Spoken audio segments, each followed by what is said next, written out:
All right, don't act surprised. Breaking news right now in the case of the Marlin, Texas shelter of death. Falls County District Attorney Jody Gilliam has recused her office from the case. How about that? Local news reporting Gilliam recused herself because of her office's working relationship with the police department. Wow. To avoid any, quote, impropriety. You think? More than a year after all of this began? And she's the top prosecutor in the county and the only person essentially who could have called for an outside independent investigation. But did she? No. The animal advocates did the job she is paid to do by the taxpayers. And now she finally acts because this animal crimes case didn't get swept under the rug the way everyone thought it was going to be, just like all the other cases. Now, advocates, remember? The advocates got to the governor who got the case to the Texas Rangers. Gilliam didn't. Seems like one of the advocates should run for her office, especially given the fact that Gilliam was just reelected. What happened?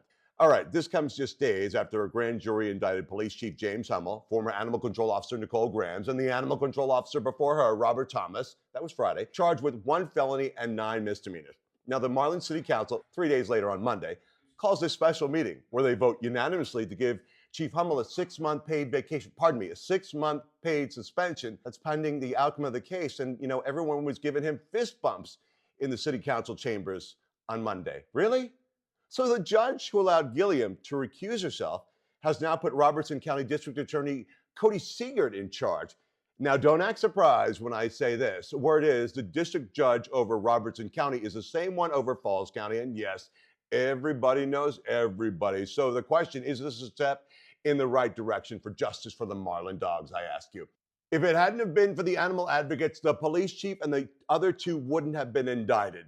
Fist bumps again all around at the city council meeting the other day as the police chief gets suspended for 6 months. It seems like business as usual, except the animal advocates are not letting that happen. So as we continue to keep the pressure on, let's have those heads continue to roll. And I urge the 82nd District Judge, BRYAN Rusty Russ Jr. to remember all eyes continue to be on Marlin, and no one, I repeat, no one, as we see, is above the law. And now that DA Gilliam is finally out of the picture, at least in theory, have your voice heard with a judge as well as a new district attorney overseeing this case. Their phone numbers and emails are either below or click the link in my bio. You have had your voices heard since January of last year. Now, almost 15 months ago, continue to have them heard. Justice for those Marlin dogs will be had.